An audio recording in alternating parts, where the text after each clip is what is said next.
바르게 삽시다. 정사각형입니다. 박정희 대통령과 문재인은 한 가지 공통점이 있는데 그건 바로 쿠데타로 정권을 찬탈했다는 점입니다. 촛불 시위 나갔던 분들 부들거리지 마세요. 촛불 시위는 겉은 아름답게 포장되었지만 속은 엄청 구린 쿠데타가 맞습니다. 박정희 대통령과 문재인은 쿠데타로 정권을 찬탈했다는 것 외에는 단 하나의 공통점도 찾을 수가 없습니다. 박정희 대통령의 외교는 그만의 카리스마로 절대 비굴한 모습을 보이지 않으면서도 상대국으로부터 모든 것을 얻어냈습니다. 가난한 국가의 대통령이었고 비록 왜소하고 키가 작았다 하더라도 그 어떤 국가의 수장과 마주하여도 기품을 절대 잃지 않으셨죠. 반면 문재인은 그저 첫 쪼개면 이쁘게 봐줄까 싶어서 지 욕하고 있는지도 모르고 내내 쳐웃습니다. 국격이 전자레인지 안의 아이스크림 마냥 절절 녹아내리죠. 문재인이 외교하러 나간 뉴스 볼 때마다 불판 위에 오징어 마냥 제 온몸이 오그라듭니다. 쪽팔려서 미쳐버릴 것 같습니다. 박정희 대통령은 비록 쿠데타로 정권을 찬탈했지만 오로지 국민의 배고픔을 해결하고 대한민국의 경제 발전을 위해 헌신했습니다. 저는 이분의 경제 발전에 대한 업적을 이야기하는 것에 엄청난 두려움을 가지고 있습니다. 언제 끝날 수 있을지 몰라서요. 반면 문재인은 쿠데타로 정권을 찬탈한 것으로도 모자라 국가를 반비용신으로 만들고 있습니다. 지금까지 임기 동안의 업적은 고사하더라도 대한민국에 이익이 되는 일을 한 게 아무것도 없습니다. 정말 아무것도 없습니다. 진짜 아무것도 없습니다. 그래도 최대한 중립적인 위치에서 평가해보려고 노력하는 중입니다. 저는 하루종일 문재인만 생각하고 문재인만 바라보고 문재인만 이야기합니다. 그만큼 노력을 많이 하고 있다는 뜻입니다. 그럼에도 불구하고 저는 아직까지 문재인이 뭘 잘했는지 찾아낼 수가 없었어요. 하긴 지지자들도 지지하는 이유를 모르는데 제가 무슨 수로 찾아내겠습니까? 박정희 대통령은 검소한 생활이 몸에 배어 대통령 직무기간에도 검소한 상차림을 하셨던 것으로도 유명합니다. 반찬 가짓수도 5찬 이상 넘어가면 불호령을 내렸다고 할 정도니 얼마나 검소한 생활을 했는지 엿볼 수 있는 대목입니다. 하지만 우리 인이는 그렇지 않죠. 한 달 식비만 1억을 넘게 쓰고 이 정도 한정식이 아니면 밥을 못 넘깁니다. 두당 10만원에 육박하는 황제 호텔 도시락을 회의장 전체에 도배를 할 수준이죠. 기왕 처먹을 거 같이 먹고 욕도 같이 먹자는 건가요? 청렴함이라고는 눈을 씻고 찾아봐도 볼 수가 없습니다. 박정희 대통령은 새마을 운동을 통해 전 국민을 하나로 통합하여 잘 사는 나라를 만들기 위한 초석을 만들었습니다. 전국 곳곳을 돌아다니며 국민들을 격려하며 함께 일했고 함께 숨쉬었습니다. 대한민국이 현재의 국제적 위치를 가질 수 있었던 것은 박정희 대통령과 당시 국민들의 희생의 콜라보였음을 부인할 수 없을 것입니다. 하지만 우리 인이는 어떤가요? 지편 아니면 싸그리 적폐로 몰아놓고 감옥에 보내고 마녀사냥시키고 국민을 하나로 통합하려는 시도조차 하지 않으면서 되려 분열에 앞장서고 있죠. 이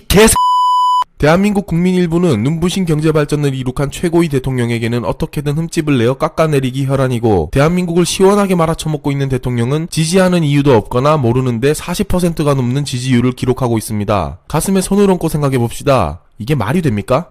건전하고 건강한 대한민국을 함께 만들어 갑시다. 감사합니다.